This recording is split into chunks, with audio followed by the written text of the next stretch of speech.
Good morning વિદ્યાર્થી મિત્રો.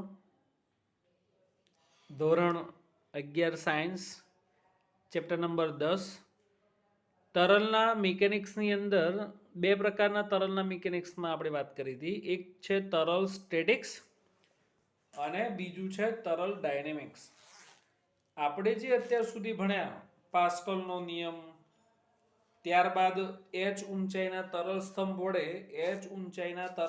વડે ઉદ્ભવતા દબાણનું સમીકરણ, પછી દબાણ, ઘનતા, આ બધું તરલ સ્ટેટિક્સમાં આવતું હતું. હવે આપણે વાત કરીએ તરલનું ડાયનેમિક્સ એટલે કે તરલનું ગતિશાસ્ત્ર. હવે તરલ ગતિમાન અવસ્થામાં આવશે તો તરલ કણના ગતિમાર્ગને આપણે પ્રવાહ રેખા કહીએ છીએ.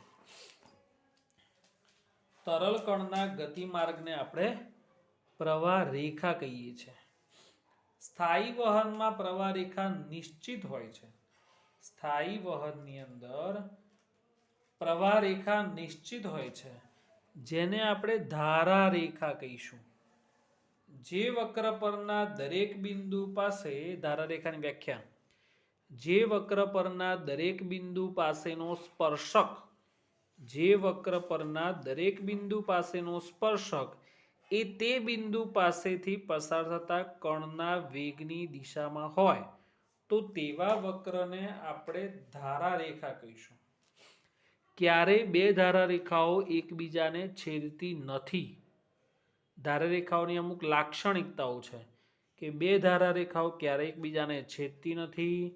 ધારા રેખાઓ એકબીજાને સમાંતર જ વહન પામે છે, જેને આપણે ધારા રેખાઓ કહીશું, જેને આપણે પ્રવાહ રેખાઓ કહીશું. ક્યારેય એકબીજાને છેદતી નથી અને જો કદાચ છેદે તો તેના છેદન બિંદુ પાસે આપણને બે સ્પર્શક મળે, જે શક્ય નથી. એના પછી આ ચેપ્ટરની મોસ્ટ આઈએમપી થિયરી સાતત્યનું સમીકરણ. આકૃતિમાં દર્શાવ્યા પ્રમાણે એક આપણે વહન નળી દર્શાવેલી છે. આ વહન નળીની અંદર ધારા રેખી વહન દર્શાવેલું છે. આ ધારા રેખી વહનની અંદર આપણે ત્રણ આડછેદો લીધેલા છે, પી, ક્યુ અને આર. ધારો કે વહન નળીમાં દર્શાવેલ ત્રણ આડછેદો પી, ક્યુ અને આર પાસેથી પસાર થતા તરલના કણના વેગ અનુક્રમે વીપી, વીક્યુ અને વીઆર છે તથા આડછેદના ક્ષેત્રફળ અનુક્રમે એપી, એક્યુ અને એઆર છે. તો ધારો કે ડેલ્ટા ટી સમયની અંદર એપી, જે પહેલો આડછેદ છે એનું ક્ષેત્રફળ આપણે ધારી લઈએ એપી. ડેલ્ટા ટી સમયમાં એપી આડછેદમાંથી વીપી જેટલા વેગથી ગતિ કરતા તરલનું દળ કેટલું હશે? તો દળ બરાબર ઘનતા ગુણ્યા કદ. પણ આપણે કદ શોધવું હોય તો ક્ષેત્રફળ ગુણ્યા લંબાઈ. ક્ષેત્રફળ એપી છે, એલ એટલે શું? તો લંબાઈ, અને લંબાઈ એટલે અંતર, અને અંતર એટલે વેગ ગુણ્યા સમય.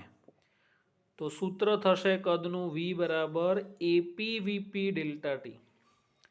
આમ પી આડછેદમાંથી પસાર થતા તરલનું દળ એમપી બરાબર rho AP VP delta T હશે. આ જ રીતે આર બિંદુમાંથી પસાર થતા તરલનું દળ કેટલું? તો આર બિંદુમાંથી પસાર થતા તરલનું દળ એમઆર બરાબર rho AR VR delta T છે. પણ ડેલ્ટા ટી સમયની અંદર આપણે કદાચ આ થિયરી ના ભણ્યા હોય તો પણ ખબર પડે કે આ આડછેદ કેવો છે? સાંકડો. આ આડછેદ સાંકડો છે તો એમાંથી પસાર થતા તરલનો વેગ કેવો હોય? વધુ. આ આડછેદ પહોળો છે તો એ આડછેદમાંથી પસાર થતા તરલનો વેગ કેવો થઈ જાય? ઘટી જાય, કારણ કે ક્ષેત્રફળ વધારે છે. સામાન્ય રીતે આપણે ગાર્ડનમાં કોઈ પાણી છાંટતું હોય તો જે નળી છે એની આગળનો ભાગ અંગૂઠાથી બંધ કરી દેવામાં આવે છે. એનું કારણ શું? તો ક્ષેત્રફળ ઘટી ગયું તો એમાંથી પસાર થતા તરલનો વેગ વધી જાય અને એ ફુવારો લાંબા અંતર સુધી જઈ શકે. તો અહીંયા આડછેદ ઓછું છે, અહીંયા આડછેદ વધુ છે, તો વેગ બદલાય. આડછેદ બદલાય છે પણ દળ બદલાશે નહીં. ડેલ્ટા ટી સમયમાં જેટલા દળનું પ્રવાહી પીમાંથી પસાર થાય એટલા જ સમયમાં એટલું જ પ્રવાહી એ આર બિંદુમાંથી પસાર થશે. વચ્ચે ક્યાં વહન નળી લીક નથી હો, એટલે એ ધ્યાનમાં ના રાખતા. તો દળ કમ્પેરિઝન કરી લો. ડેલ્ટા ટી સમયમાં દરેક આડછેદમાંથી એક સરખા દળનું તરલ પસાર થાય તો એમપી બરાબર એમઆર. રો કેન્સલ થાય, ડેલ્ટા ટી કેન્સલ થાય તો એપી વીપી બરાબર એઆર એઆર. આમ કહી શકાય કે એવી બરાબર અચળ. આમ કહી શકાય કે એવી બરાબર અચળ અથવા તો અચળાંક. તો વી ચલે છે 1/v, વી ચલે છે 1/a. અને આ તો આપણને ખબર જ હતી કે જેમ ક્ષેત્રફળ નાનું એમ વેગ વધારે, પણ આપણે સાબિત કર્યું. બીજી બે અગત્યની ભૌતિક રાશિઓ આપણે જોઈએ. તો એક ભૌતિક રાશિ છે દળ ફ્લક્સ. દળ ફ્લક્સ એટલે દળ છેદમાં સમય. એની વ્યાખ્યા આપણે કેવી હોય તો એકમ સમયમાં વહન નળીના કોઈ પણ આડછેદમાંથી પસાર થતા તરલના દળને દળ ફ્લક્સ કહે છે. ફરીથી, વહન નળીના કોઈ પણ આડછેદમાંથી એકમ સમયમાં પસાર થતા તરલના દળને દળ ફ્લક્સ કહે છે. એ જ રીતે કદ ફ્લક્સ એકમ સમયમાં વહન નળીના કોઈ પણ આડછેદમાંથી પસાર થતા તરલના કદને કદ ફ્લક્સ કહે છે. તો એકમ આવશે મીટર ક્યુબ પ્રતિ સેકન્ડ કદ ફ્લક્સનો. દળ ફ્લક્સનો એકમ લખવો હોય તો કિલોગ્રામ પ્રતિ સેકન્ડ. કદ ફ્લક્સનું બીજું પણ સૂત્ર થાય ક્ષેત્રફળ ગુણ્યા વેગ. આ એ ઇન્ટુ વી આપણે જે મેળવ્યું ને એ કદ ફ્લક્સ જ છે. તો કદ ફ્લક્સનું બીજું સૂત્ર થાય આડછેદનું ક્ષેત્રફળ ગુણ્યા આડછેદમાંથી પસાર થતા તરલનો વેગ. એટલે આની ઉપરથી પણ વ્યાખ્યા બને કે વહન નળીના કોઈ પણ આડછેદનું ક્ષેત્રફળ અને તે આડછેદમાંથી પસાર થતા તરલના વેગના ગુણાકારને પણ કદ ફ્લક્સ કહે છે. વહન નળીના કોઈ પણ આડછેદનું ક્ષેત્રફળ અને તે ક્ષેત્રફળમાંથી પસાર થતા તરલના વેગના ગુણાકારને પણ કદ ફ્લક્સ કહે છે. આમ આપણે જે સાબિત કર્યું એના પરથી કહી શકાય કે જેમ આડછેદ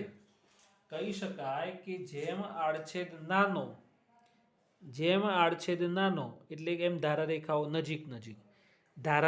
નજીક નજીક તો એમાંથી પસાર થતા તરલનો વેગ વધુ. જેમ અહીંયા ધારારેખાઓ નજીક છે, અહીંયા ધારારેખાઓ છૂટી છવાઈ છે. જ્યાં આડછેદ મોટો તો ધારારેખાઓ છૂટી છવાઈ હોય તો ત્યાં તરલનો વેગ ઓછો હોય છે. તો આ વાત કરીએ આપણે સાતત્યના સમીકરણની.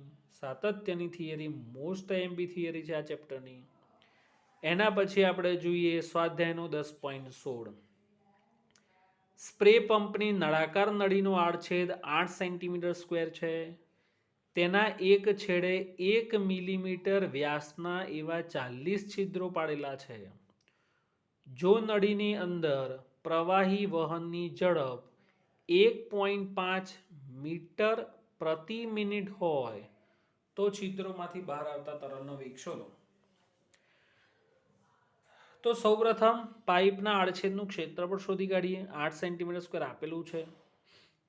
પાઇપના પ્રવાહીની ઝડપ આપેલી છે 1.5 મીટર પર સેકન્ડ હોવું જોઈએ ને.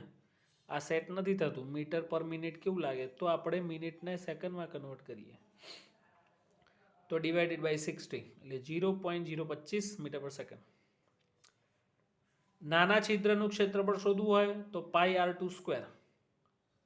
r2 એટલે નાના છિદ્રની ત્રિજ્યા કેટલી છે 1 મિલીમીટર વ્યાસ, એનું અડધું કરો એટલે 0.5 મિલીમીટર એટલે 10⁻³ તો એક છિદ્રનું ક્ષેત્રફળ આવશે 0.785 ગુણ્યા 10⁻6 મીટર સ્ક્વેર.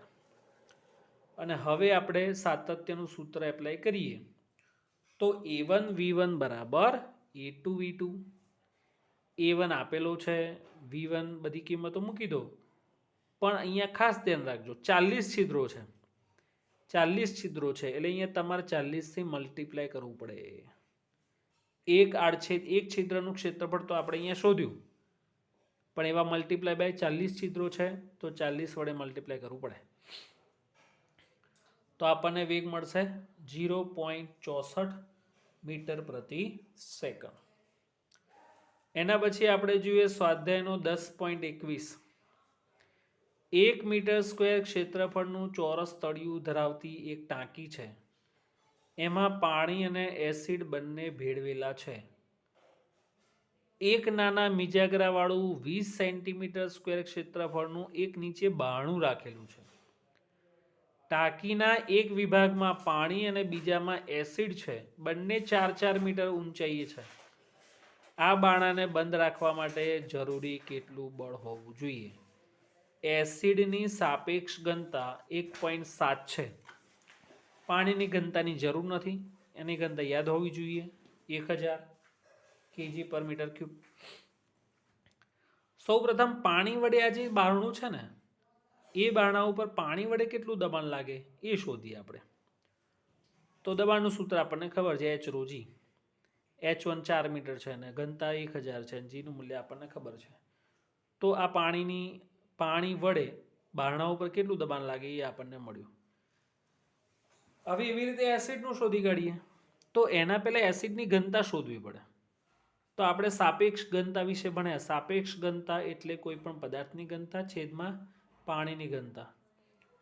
તો આપણે પદાર્થની ઘનતા શોધવી હોય તો સાપેક્ષ ઘનતાને પાણીની ઘનતાથી ડિવાઈડ મલ્ટીપ્લાય કરી નાખીએ. તો 1.7 એ એસિડની સાપેક્ષ ઘનતા છે ગુણ્યા પાણીની ઘનતા 1000 એટલે 1700 kg/m³ આવે. તો એસિડની ઊંચાઈ વડે બારણા પર કેટલું દબાણ લાગે? તો H ρ G. H 4 મીટર ગુણ્યા 1700 ગુણ્યા 9.8 તો 66.64 ગુણ્યા 10³ પાસ્કલ આવશે. અને હવે આ દબાણના તફાવતને કારણે બારણા ઉપર કેટલું બળ લાગે એ આપણે શોધીએ. તો દબાણના તફાવત વડે બારણા પર લાગતા બળનું સૂત્ર F = ΔP × A. ΔP that means P2 - P1. P2 અને P1 ની કિંમતો આપેલી છે. બારણાનું ક્ષેત્રફળ 20 સેન્ટીમીટર સ્ક્વેર છે એટલે કે 20 × 10⁻⁴. તો કેલ્ક્યુલેશન કરીએ તો 55 ન્યૂટન જેટલું બળ બારણા ઉપર લાગશે.